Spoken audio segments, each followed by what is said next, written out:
What up mga solid subscribers to? So ito guys, ang papanoorin natin na itong video po ito guys, or I mean performance po ito ng isa sa mga childhood bands po talaga na sobrang tinangkili ko talaga. Halos kabisado ko lahat ng kanta nila na like In the End, Points of Authority, napakarami din ng kanta guys, Somewhere I Belong, pati yung mga rap part guys, sobrang kabisado ko po talaga, no? So bago ko simulan to, a very big shoutout po kay Martpied2775, no? Sabi niya rito is, by the way, Peds, Linkin Park is coming back with female vocalist. May effect kaya sa K-pop?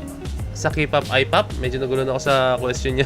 So, nakakatuwa na babalik na po. Ito, nagbabalik na po. Gumawa na kasi ng album ni Linkin Park na okay. So, may effect kaya sa K-pop, I-pop? Nagulan ako sa tanong niya, sa pangalawang tanong niya. Hindi ko maintindihan. So, shoutout na lang sa'yo.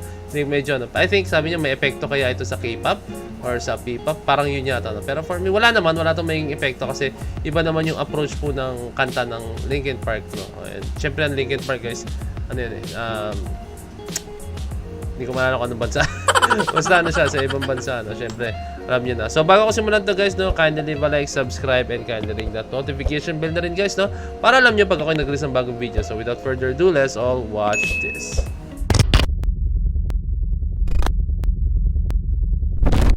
Let's go. Ito na. Bleed it out. Let's go. Let's turn this into a party. Let's turn it into a real fucking party with this one, alright? Come on! Let's have some fun. Alam mo, kabisado ko pa rin. Yeah. Here we go. Hindi pa. Focus tayo sa boses ng ng bagong vocalist.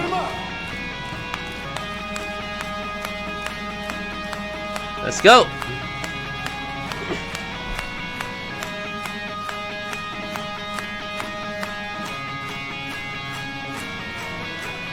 Here we go, for the 100 times, everyday things and having a line, going up my fucking mind, going up my fucking mind, guilty now, no excuse, find a new place to hang excuse, stream me up home, I top these roots, not a time so I won't get loose, truth is you can stop and stare, drop step back. No one cares, dug the trench out, lay down there with a shovel, my battery somewhere.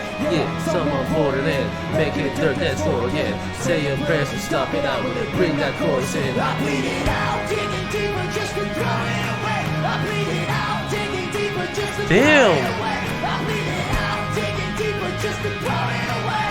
Just to throw it away. Just to throw it away. Bago kasi mula to guys na, okay guys, kasi halos nandun po yung resemblance ng boss ni Chester, no? As in, kasi boss ni Chester is mataas po talaga, no? So, very fitting ang galing niya. Dito di Emily Armstrong, Shout out. Go, stop it, show, stop it, what's the stop it, go. Shotgun off her like a low, cock it back and you watch it go. Mama help me, I've been cursed, death is rolling in every verse. Can't contain to be no too worse. Fuck this hurts, I won't lie. It doesn't matter how hard I try. Half the words don't mean a thing, and I know that I won't be satisfied. So why try ignoring him?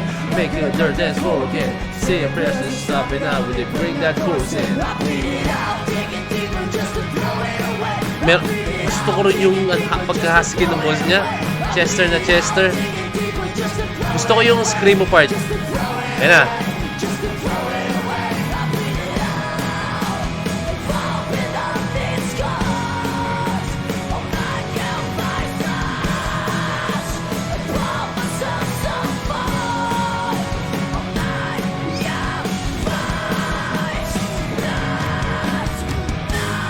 Wow!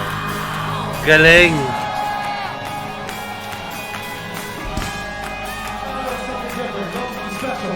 Grabe yun! Stop that! Ano kanta to? Hala! Yeah. Minerge yung lyrics. Ano kanta to? Sick of the hunger. Nalimutan ko to. I'm so sick of attention, sick of the hunger.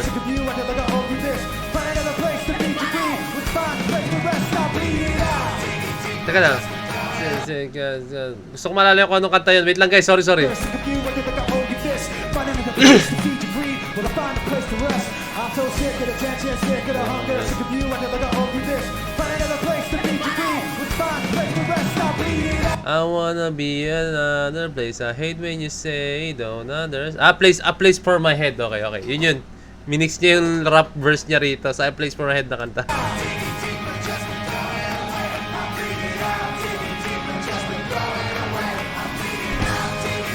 Just to throw it away.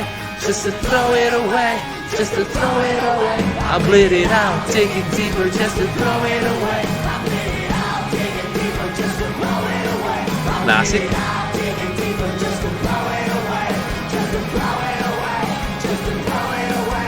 Bleed it out.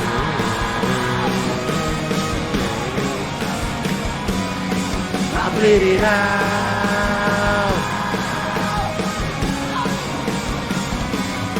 I bleed it out.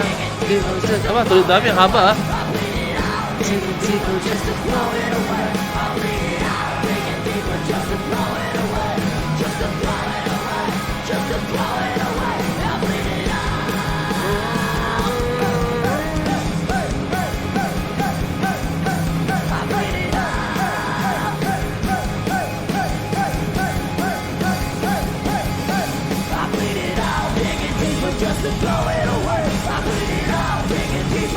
Eh, yung mga siya sa bistro mo.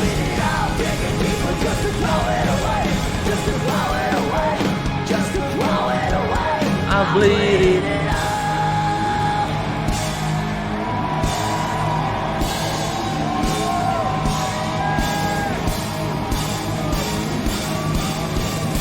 Eh.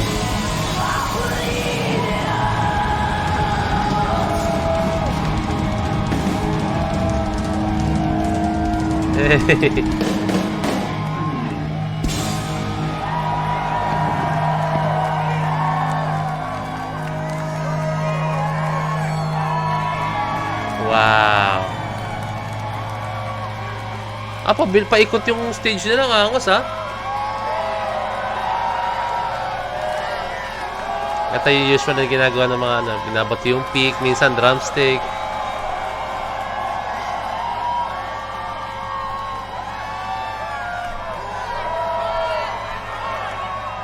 Hey, ano yung binatan ni Mike Shinoda?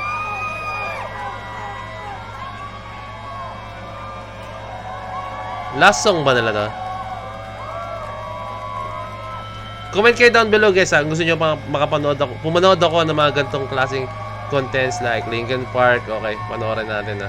Or ibang mga bands na may ganap ngayon. Hey, napakabait ni Mike Shinoda.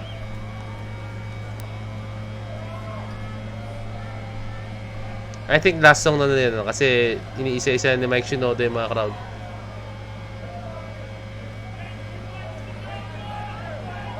Thank you Mike Shinoda. May sumiga.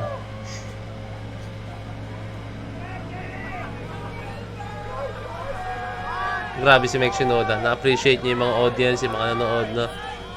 Talagang iniisa-isa niya guys na. Napakabait ng tao na ito.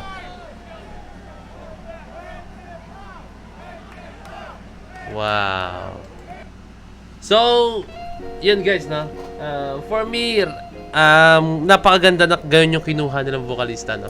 Like, syempre imposibleng hindi nila kakantahin sa mga concerts nila yung mga past songs nila no. Hindi pwedeng hindi nila kantahin 'yan no. 'Di ba nga halos lahat naman guys pag may iconic na kanta is kakantahin pa rin yun ng mga singers no. Like eto meron gang recent no. Ewan ko lang nakita ko lang to guys sa promise ito agad yung unang pumasok sa isip ko no. Kasi nakita ko to sa actually kanina lang no, recent lang talaga. Kinanta ulit ni Justin Bieber yung Baby no. Kinanta niya ulit no. So parang ganun yun guys no. Kahit anong mangyari is kakantahin pa rin nila yung mga lumang kanta nila guys no. Yung mga kanta naging iconic sa kanila no. And syempre kailangan nila ng isang vocalista na sobrang fitting po doon no. And eto si Emily Armstrong sobrang fitting no. Alam natin guys sobrang unique talaga ni Chester no. Pero si Emily Armstrong almost nandun na po talaga sa boses ni Chester Bennington no. Okay siguro okay na gumawa siya ng sariling identity niya no. Pero sa mga bagong kanta nila yun, sa mga bagong kanta no. Pero kailangan nila si Emily Armstrong kasi alam nila sa rin nila na alam ng Linkin Park nakakantahin at kakantahin pa rin nila yung mga lumang kanta nila sa mga live performances nila, no? Kaya hindi pwedeng mawala yung ganong klaseng boses, no? Ganong klaseng timbre ng boses, no? Na kaya yung mga husky voice na ginagawa ni Chester Bennington, tapos nag-screamo na sobrang taas pa rin ng boses, no? Sobrang unique nun, wala kayo sa akin. So, and then guys, no? Man, I hope na makapanood pa tayo ng mga gandong contents. No, sinabi ko guys, no? Comment kayo down below kung gusto niyo pa manood ako ng mga gandong klaseng contents na talagang yung mga bands po, no, local bands or international bands man yan, no? Okay, mga Linkin Park, no? Panoorin pa natin yung iba, no? Comment kayo down below kung anong next Linkin Park song ang gusto niyo pakinggan natin na si Emily Armstrong, no? Kasi marami itong performance marami silang kanta na pinerform dito sa live na to, no? So comment kayo down below, no? So yun, kindly like this video, kindly subscribe, and kindly ring the notification bell na rin guys, alam niyo na. So yun lang, maraming salamat. So this is Point of It signing out. Peace. Let's G.